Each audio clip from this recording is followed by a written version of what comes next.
రాజ్యాంగాన్ని తీసుకెందుకున్నది? కేవలం ఆర్టికల్ 341లో ఎస్సీలకు బాబాసాహెబ్ అంబేద్కర్ గారు రిజర్వేషన్ ఇచ్చిందని ఇంతమంది ఎస్సీలు కొంతమంది బీసీలు ఇక్కడ పోయి కూర్చున్నామా? ఒకవేళ రాజ్యాంగం కనుక ఈ దేశం నుంచి పూర్తిగా శాశ్వతంగా తొలగిస్తే, దేశంలో అంబేద్కర్ రాసిన రాజ్యాంగం కంటే ముందున్న రాజ్యాంగంలో కౌమారే పితృరక్షంతి, యవ్వనే భర్త రక్షంతి, వృద్ధాప్య పుత్ర రక్షంతి, నా స్త్రీ స్వతంత్రమరతి అని రాసుకున్నాడు. ఒక స్త్రీకి స్వేచ్ఛ, సమానత్వం, స్వతంత్రం ఉండదట. ఆమె ఎప్పుడు కట్టు బానిసలాగే ఉండాలని రాసుకున్నాడు. కౌమారే చిన్నతనంలో తండ్రి చెక్కు చేతల్లో, యవనస్తురాలైన తర్వాత భర్త చెక్కు చేతల్లో, వృద్ధాప్యే ముసలిదైపోయిన తర్వాత కొడుకు చెక్కు చేతల్లో, నా స్త్రీ స్వతంత్రమరాతి అంటున్నాడు. స్త్రీకి స్వతంత్రం ఇవ్వరాదు అన్నాడు. కానీ అదే స్త్రీని ఈ దేశానికి రాజును చేసింది బాబాసాహెబ్ రాసిన రాజ్యాంగం.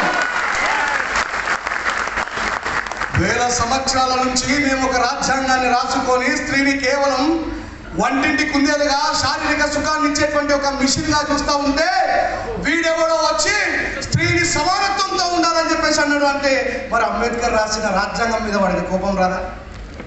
వేల సంవత్సరాలుగా వాడు కాపాడుకుంటున్నటువంటి ఆ స్త్రీని చెక్కు చేతల్లో తన పాదాల కింద తొక్కుతా ఉంటే, తను ఉండాల్సింది పాదాల కింద కాదరా నా కొడక, ఈ దేశాన్ని పాలించేటట్టు రాజ్యంలోనని అమాత్యం అంబేద్కర్ గారు స్త్రీని లేవట్టి పెడితే వాడికి కోపం రాదా?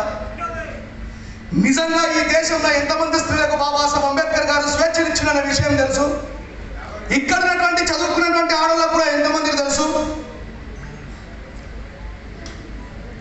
నేను చాలా సభల్లో నిజం క్లియర్, లక్షల గుడులు కట్టిన ఈ దేశంలో బ్రాహ్మణులు తప్ప పౌరోహిత్యంలో ఇంకెవరన్నా ఉన్నారా? ఇప్పటికిప్పుడు రేపు కొత్త గుడి కడితే దానికి వాళ్ళ మన్మడో వాళ్ళ ఇంకొకడో తీసుకపోయి గుడిలో పెడతారా పెట్టరా?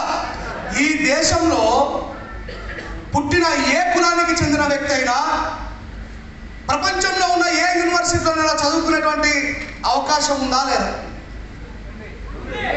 మరి ఇదే దేశంలో ఉంటున్నాం, ఇదే దేశంలో ఉన్నటువంటి మన హిందువులం వేద పాఠశాలలో మనకు ఎంట్రన్స్ ఎగ్జామ్ రాసి లోపలికి పోయే అర్హత ఎందుకు లేదని అడుగుతున్నా.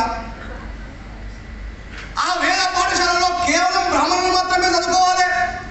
ఆడు చదువుకునేటువంటి ఒక 4 మంత్రాలు నేర్చుకొని యానికానిక పాపానే జన్మాంతర కృతానిక తాను కాలంలో శాంతి ప్రదక్షిణ పదే పదే పాపోహం పాప కర్మానం పాపాత్మం పాప సంభవం పాహిమాన్ కృపయాచ దేవ వేదం శరణం రక్షతి 2000 రూపాయలు పెట్టాడు. మనకేమర్థం కాదు, మమాను తప్ప ఏమన్నాడు తప్ప. అయ్యా సార్ నమస్తే, ఓకే. ఇలాంటి విద్యని కేవలం వాళ్ళ కోసమే దాచుకొని వాళ్ళ మనుమళ్ళు, వాళ్ళ కొడుకులు, వాళ్ళ తాతలు మాత్రమే పౌరోహిత్యాన్ని అనుభవిస్తున్నారు. ఇది రిజర్వేషన్ కాదా? ఇది కాదా? కోనసీమలో గుడి కట్టిన పంతులు గారే, నిజామాబాద్లో గుడి కట్టిన పంతులు గారే, ఆఖరికి దుబాయ్లో గుడి కట్టిన పంతులు గారే, అమెరికాలో గుడి కట్టిన పంతులు గారే. ఏమిరా నీకు వచ్చిన మంత్రం నేను చదువుతా, మరి నాకు ఇవ్వు. ఏం ఫస్ట్ రిజర్వేషన్ వాళ్ళకున్నది ఈ దేశంలో? గట్టి అయిపోండి. ఇప్పటికీ ఇవ్వలేదు రిజర్వేషన్. మళ్ళీ మీరు రిజర్వేషన్ తీసుకుని మా మీద పడేస్తారు దిక్కులేను. బర్రెలు కాసుకొని గొర్రెలు కాసుకొని బతుకుతున్నాం, ఎక్కడో ఊరవతలు ఉన్నాం. ఇప్పుడిప్పుడే ఇంత మంచి బట్టలు దొరుకుని బతుకుతుంటే మా మీద పడేస్తారు. ఇది రాజ్యాంగం చేసిన గొప్పతనం అండి. ఒక స్త్రీకి విముక్తి చేయడంలో రాజ్యాంగం పాత్ర ఉంది. ఈ దేశంలో పీడిత ప్రజలందరికీ హక్కులు ఇచ్చింది రాజ్యాంగం. కాబట్టి మా కింద, మా కాళ్ళ కింద పడి ఉండాల్సినటువంటి ఈ కొడుకులందరూ మా మీదనే పై ఆఫీసర్లు వచ్చి ఇలా మా కాశీమనం చూసి ఎంతమంది లోపల కూలుకుంటారు. రే మా తెలుగు విశ్వవిద్యాలయానికి అదే అయిపోయిండు అని చెప్పి.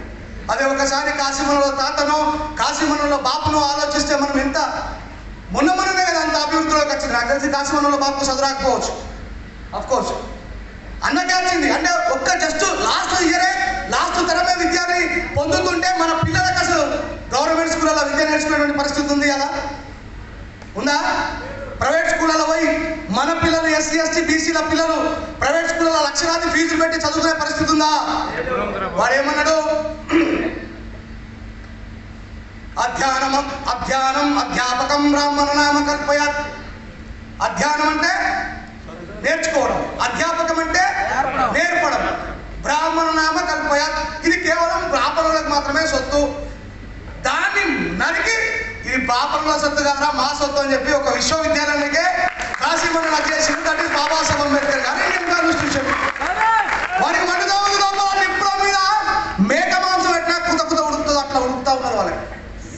అరే నీ అమ్మ, మేము అధ్యాపకం రామనామ కల్పయతండి ఒక్కడే పరిమితులు ఓడిచి అందరికీ ఆడేమన్నాడు, విద్య కేవలం చదువుకునే రాత, చదువు నేర్పించారా ఎవరిదన్నాడు, బ్రాహ్మణులు. కానీ బాబాసాహెబ్ అంబేద్కర్ ఏమన్నాడు, భారతదేశ ప్రజలందరూ. బాబాసాహెబ్ అంబేద్కర్ గారి కంటే ముందు ఛత్రపతి సాహు మహారాజ్ గారు రిజర్వేషన్ ఇచ్చినట్టు మనకు తెలుసా తెలియదా? ఆయన